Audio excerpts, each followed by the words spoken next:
Class 9 का भौतिक विज्ञान का अगला टॉपिक सदिश राशियाँ, अदिश राशियाँ।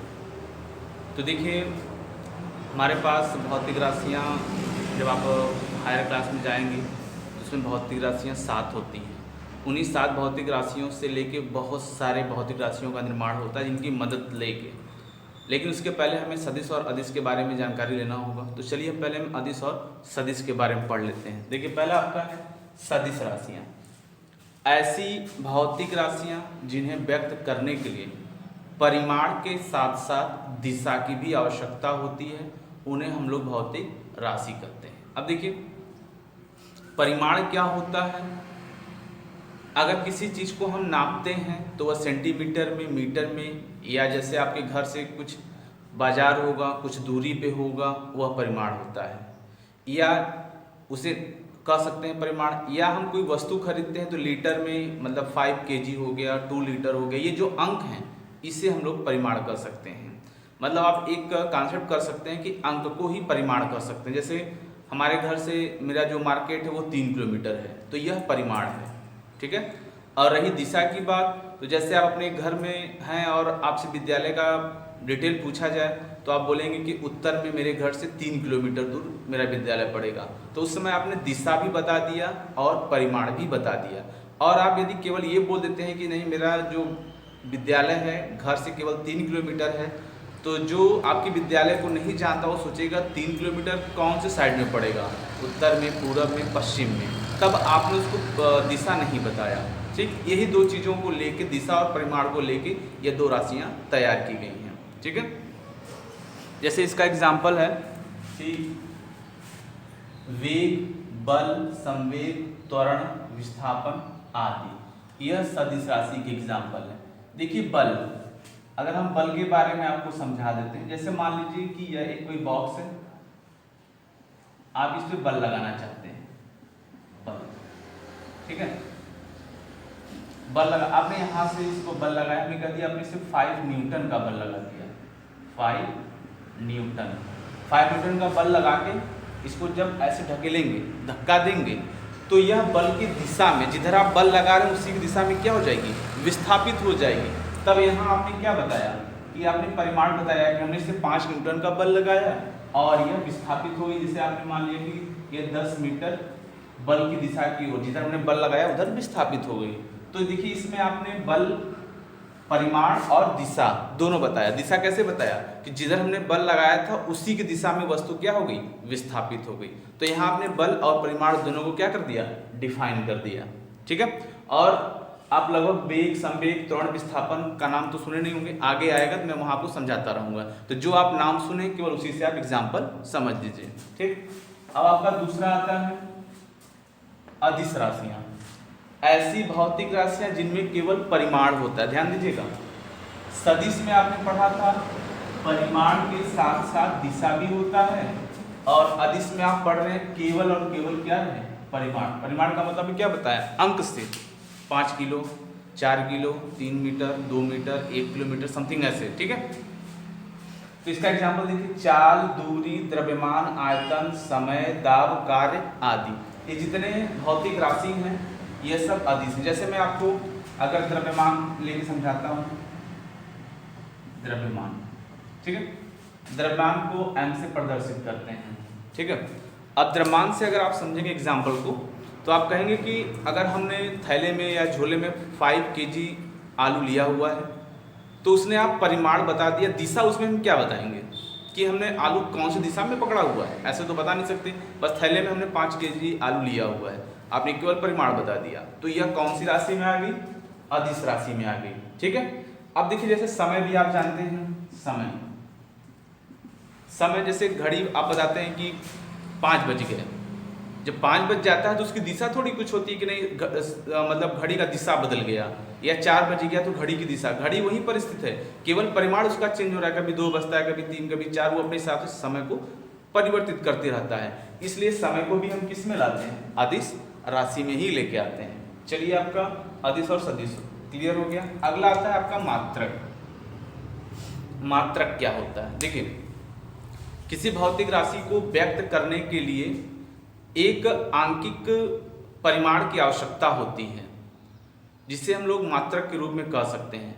जैसे अगर आप कपड़े की दुकान पे गए और जाके वहाँ केवल बोल देंगे कि हमें लाल कपड़ा दे दीजिए, ठीक है, तो वह सोचेगा लाल कपड़ा आपको कितना चाहिए, आप कुछ तो बताओगे, 1 हाथ चाहिए, 1 मीटर चाहिए, 2 मीटर चाहिए। तो जैसे ही आप बोलेंगे 2 मीटर, 2 परिमाण बता दिया और मीटर को आपने मात्रक में बता दिया कि हमें 2 मीटर कपड़ा चाहिए, तब वहाँ पे जो मीटर आपने बोल दिया वो मात्रक बोल दिया। अब जैसे आप दूध को लेते हैं तो 2 लीटर लेते हैं, तो आपने लीटर बोल दिया तो समझ जाएगा कोई तरल पदार्थ मांग रहा है, जैसे पानी भी लीटर में आता है, दूध भी लीटर में आता है, तेल भी लीटर में आता है। ऐसे हम कभी तेल को, पानी को किलोग्राम नहीं बोलते कि हमें 1 किलोग्राम पानी दे दो, वो गलत हो जाता है, ठीक है। ऐसे जब हम दूरी नापते हैं तो बोलते हैं मेरा जो विद्यालय है घर से 5 किलोमीटर दूर है, ठीक।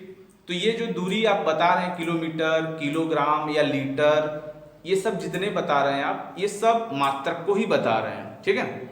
अब देखिए मात्रक को कैसे हम लोग समझिए, आपने देख लिया मात्रक को व्यक्त करने की, देखिए आपको 4 तरीके दिए हुए हैं।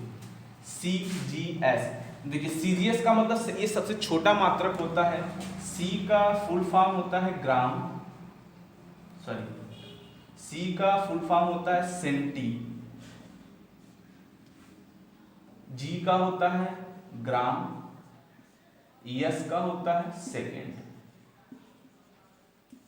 ऐसे ही MKS में आएंगे तो ये मीटर हो गया, ये मीटर हो गया, यह किलोग्राम हो गया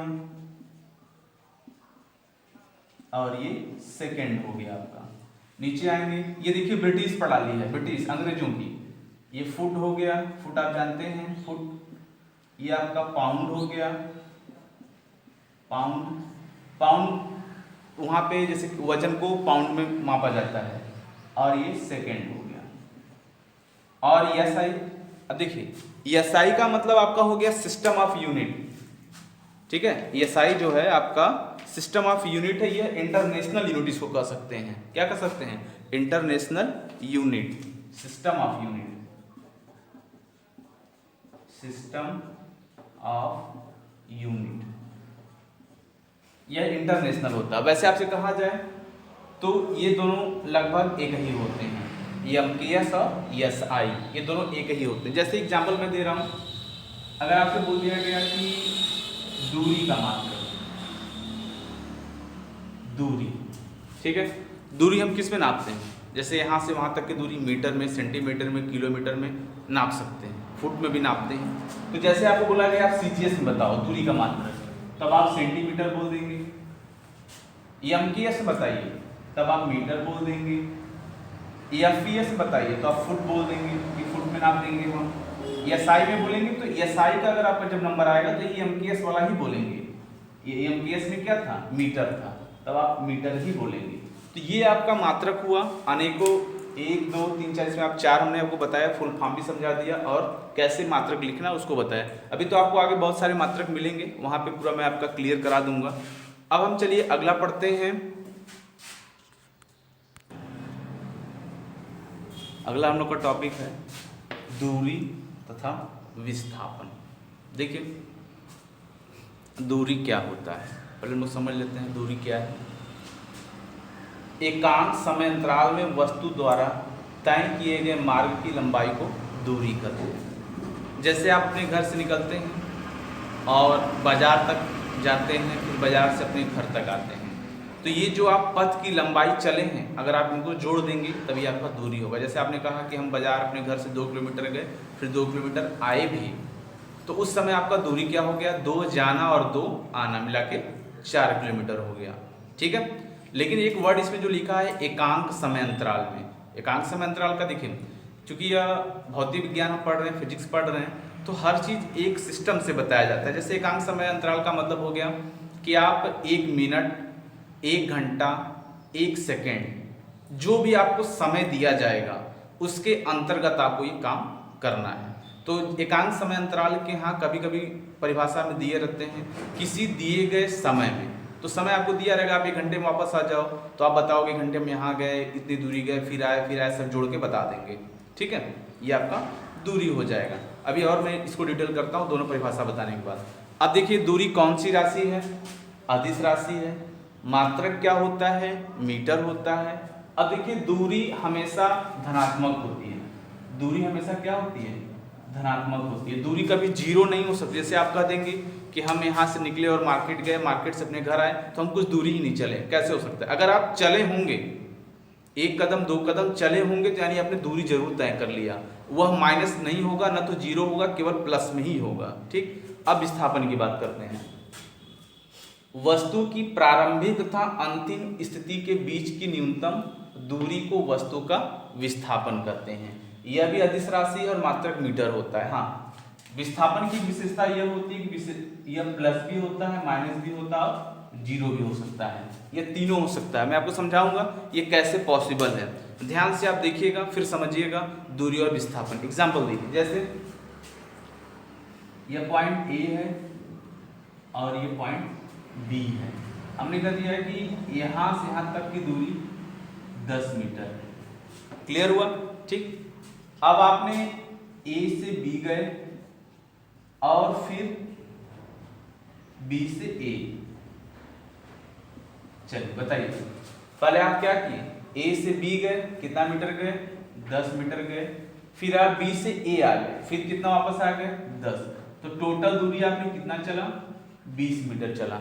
ये तो क्लियर हुआ कि आपने टोटल दूरी 20 मीटर चला, ये दूरी हो गया। लेकिन अब विस्थापन की बात आती है। विस्थापन की परिभाषा को ध्यान देकर फिर समझाता हूं। प्रारंभिक तथा अंतिम स्थिति, प्रारंभिक तथा अंतिम स्थिति के बीच के, प्रारंभ आप कहां से किए थे, ए से। क्लियर है, ए से किए थे, ए से बी गए, फिर बी से कहां चले आए, ए पे।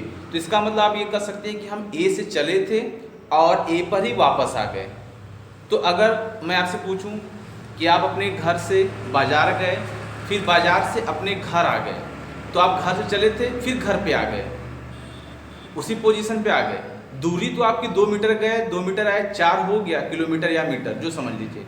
लेकिन अगर आप विस्थापन की बात करेंगे तो आप ये देखेंगे हम कहाँ से चले थे, अपने घर से, फिर कहाँ पे आ गए, अपने घर पे आ गए। तब उस कंडीशन में विस्थापन आपका जीरो हो जाएगा। तो ये आपका हो गया दूरी और ये आपका हो गया विस्थापन, जीरो हो गया। क्योंकि विस्थापन में हम ये देखते हैं कि हम कहाँ चले थे और कहाँ पहुंचे हैं, उसकी बीच की दूरी। अब हम ए से चले थे, ए पर ही खड़े हो गए, तो कोई बीच की दूरी हुई नहीं, तो उस समय विस्थापन क्या हो गया, जीरो हो गया। ठीक है, चलिए अगला एग्जाम्पल देखते हैं हम लोग। चलिए अगला देखते हैं एग्जाम्पल। ए बी सी और डी, ये 4 पॉइंट आपको दिए गए हैं। आपसे बोला गया ए से बी की दूरी 20 मीटर, बी से सी की दूरी 10 मीटर, सी से डी की दूरी 30 मीटर है। ठीक है, अब आपको बताना होगा दूरी। पहले हम दूरी बताएंगे, तो आप कहेंगे कि हम तो पहले ए से बी गए, फिर प्लस बी से सी गए, फिर प्लस सी से डी गए। तो ए बी का कितना दूरी है, 20, 10 और 30, तो अब जोड़ के कितना हो गया, 60 मीटर। ये आपने दूरी चला। ठीक, और यहीं पे पूछ दिया चलिए विस्थापन बताइए। तो आप सोचेंगे कहाँ के बारे में विस्थापन पूछ रहा है। विस्थापन पूछ रहा है कि आप ए से डी के बीच की दूरी और विस्थापन दोनों बताना था। तो दूरी आपने देख लिया। अब रही विस्थापन की बात, विस्थापन तो आप कहेंगे हम ए से चले थे, डी पर रुके हैं, वापस नहीं आए हैं। हम ए से चले और कहाँ जाके रुके हैं, डी पे, इन्हीं के बीच की दूरी बतानी है। तो अब आप जाहिर सी बात है कि अगर यहाँ से यहाँ तक दूरी आपने बता दी और विस्थापन की बात हुई, तो आप कहेंगे हम जहाँ से चले थे और जहाँ पहुँचे हैं उसके बीच की दूरी नापेंगे।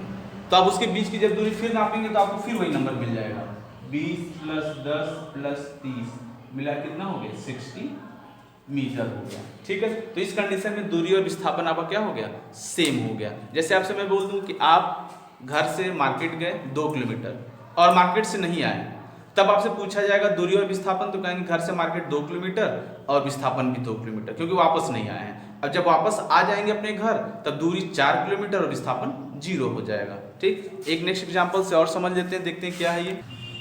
चलिए अगला एग्जाम्पल देखते हैं लोग। यदि हम ए से बी, बी से सी, सी से डी, डी से सी और सी से बी तक, मतलब गए और वापस होके बी पे आके रुक गए, ए पर नहीं पहुंचे, अगर उस समय हमें अगर दूरी बताना हुआ और विस्थापन बताना हुआ, चलिए हम देखते हैं दूरी हम कैसे कैसे गए तो लिखेंगे। पहले हम ए से बी गए थे, ए बी हो गया, प्लस फिर आप कहाँ गए, बी से सी गए थे, बी सी हो गया, फिर कहाँ गए थे, सी से डी गए थे, सी डी हो गया, फिर वापस कैसे आए, डी से सी आए वापस, फिर कैसे आए, सी से बी आए। ठीक है, चलिए ए बी कितना है आपका 20, बी सी कितना है 10, सी डी कितना है 30, फिर नीचे अगर वापस आते हैं 30 ही दूरी होगा, और फिर वापस आते हैं तो 10 हो जाएगा। ऐड कर देते हैं, देखते हैं 20 10 30, 30 60, 30 90, 10 100 मीटर आपका ये दूरी हो गया। और अगर यहीं पे विस्थापन नापते हैं, विस्थापन, तो विस्थापन में आपको क्या ध्यान देना होता है कि प्रारंभिक और अंतिम स्थिति। प्रारंभ आप कहाँ से स्टार्ट किए थे, आप ए से यहाँ से चलना शुरू किए थे, और लास्ट में आके कहाँ पहुँच गए, बी पर पहुँचे थे, घूमते हुए और बी पे खड़े हो गए।